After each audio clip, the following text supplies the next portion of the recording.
기적의 절세법 저자 장용진 세무사입니다. 세무사를 하면서 보람을 많이 느낄 때가 있습니다. 어떨 때 이제 보람을 느끼냐면요. 고객들의 세금을 많이 깎아줬을 때. 국세청은 쉽게 생각하면 검찰이랑 똑같아요. 세금을 많이 이제 매겨야 좋은 거거든요. 그래서 세금을 어쨌든 최대한 많이 매기려고 하죠. 법대로 했을 때 최대한의 세금을 매기려고 하는 게 이제 국세청이고 검찰이라고 생각하면 될 것 같고요. 반대로 이 세무사 같은 경우에는 이제 변호사 같은 역할을 하는 겁니다. 세금을 최대한 합리적으로 낼 수 있도록, 그리고 가급적 법이 허용하는 범위 내에서는 최대한 절세할 수 있도록 이렇게 도와주는 게 이제 세무사의 역할이죠. 그래서 저도 여러 가지 에피소드가 있는데 몇 가지 이제 기억나는 사례 한번 좀 말씀드리겠습니다.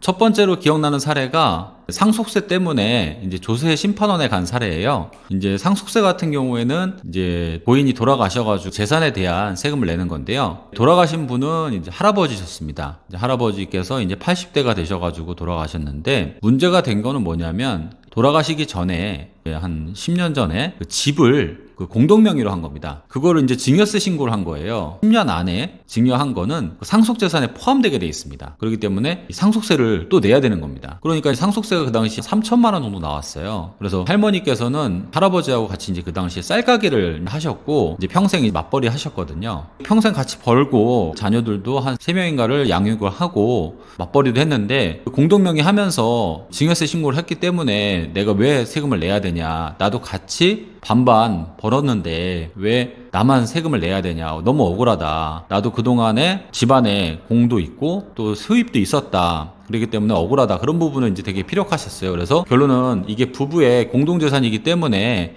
증여가 아니다, 그래서 나는 상속세 내기 너무 억울하다, 그래서 저를 찾아오셨거든요. 저도 그 부분 준비를 해가지고 이제 조세심판원이 세종시에 있습니다. 그래서 할머니랑 아드님을 모시고 이제 세종시에 가가지고 이제 조세심판원에 가서 심판을 했죠. 그랬을 때 저희가 항변을 했죠. 할머니가 그동안 수십 년간 자녀들을 키웠고 또 같이 맞벌이를 했다라는 점을 충분히 피력했고, 결론적으로 상속세를 3천만 원을 내지 않게 됐습니다. 이겼습니다, 저희가. 이거는 사전 증여가 아니라 이 부부간의 공동재산이다, 증여가 아니라는 점, 상속도 아니라는 점을 인정을 받아가지고 상속세 3천만 원을 취소시켰습니다. 그래서 사무엘께서 저한테 굉장히 고맙다고 하셨던 기억이 납니다. 두 번째로 생각나는 사례는 양도세였거든요. 양도세 중에 8년 자경이라고 그래가지고 농사를 지면은 이 세금을 1억까지 그 감면을 해주는 게 있습니다. 이 사례 같은 경우에는 돌아가신 아버지한테 농지를 상속받은 사례였어요. 본인도 이제 농사를 졌는데 세무서에서 이 농사를 안 진 것 같다, 그러니까 이 자경 감면을 못 해주겠다, 그래가 세금을 1억을 이제 때린 겁니다. 그래서 과세전 적부심사라 그래가지고 과세하기 전에 이걸 한번 더 심사를 해보자 해서 하는 절차가 있습니다. 그래서 그걸 이제 제가 진행을 시켰죠. 그래서 과세전 적부심사를 신청을 해가지고 세무서에다가 이제 거기서 이제 그 위원들 있고 해서 이제 설명을 한 거죠. 그래서 주장은 이 8년 자경 같은 경우에는 이 할아버지, 그러니까 이제 이분의 아버지께서 농사를 이제 그동안 수십 년간 지어 오셨고 한 30-40년 이상 지셨을 것 같아요. 그리고 그런 경우에는 이제 자식이 농사를 1년만 지면은 그 기간이 이제 통산되거든요. 다 합산됩니다. 그러니까 부모님이 30-40년 지셨고 이분은 1년 이상만 지면 되는 거니까 당연히 이거는 자경 감면을 해줘야 된다. 그래서 이제 그 부분에 대한 이제 증거 자료를 수집을 해가지고 이분이 농사진 기록하고, 그리고 팔 때 당시에 이제 농지여야 됩니다. 농지였다라는 거를 또 입증을 해가 자경 감면 1억을 받을 수 있었습니다. 그래서 그분이 굉장히 고맙다고 하셔가지고 저도 보람을 느꼈습니다. 그래서 세금이 어떻게 보면 사람들한테 큰 금액이지 않습니까? 살면서 1억이란 돈을 벌기가 굉장히 큰 금액인데, 다행히도 이분 같은 경우에 세금 1억을 감면받을 수가 있어가지고 굉장히 다행이었던 그런 사례였습니다. 이 세금이 나오기 전에 예방을 하는 게 제일 좋잖아요. 그래서 저희 이제 세금에 보면은 이제 감면되는 그런 혜택이 많이 있습니다. 특히 창업 감면이라고 그래가지고 창업을 했을 때 청년 같은 경우에는 수도권 과밀억제권역 밖에다 했을 때는 세금을 100%씩 5년이나 감면해 줍니다. 그래서 저희 고객 같은 경우에는 모바일 게임 제작업을 하는 사업자였어요. 그래서 용인에 창업을 하셔가지고 매출이 몇십억 되셨습니다. 자그마치 10억 정도를 감면을 받았습니다. 미리 창업할 지역부터, 그리고 업종을 당연히 그분이 그걸 하실 거고, 그래서 그런 부분 잘 컨설팅을 해가지고 창업 감면을 이제 받아들였습니다. 그리고 포천에 있는 사장님 사례 같은 경우에는 제조업을 하셨던 사장님인데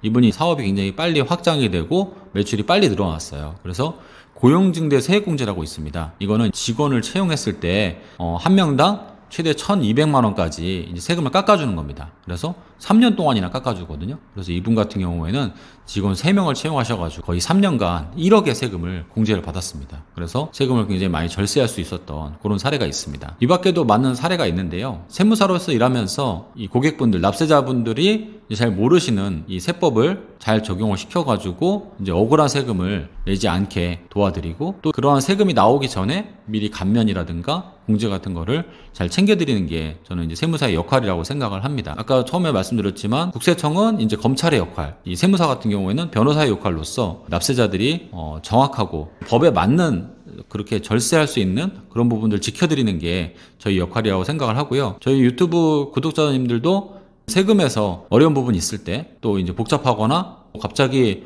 내가 억울한 세금을 맞았다 그랬을 때는 저한테 연락을 주시면은, 아니면 근처에 있는 유능한 세무사들하고 상의하시면은 좋은 방법을 찾을 수 있을 거라고 생각이 듭니다. 오늘 제 정보가 도움이 됐다 그러면 구독과 알림 설정 부탁드리겠습니다. 감사합니다.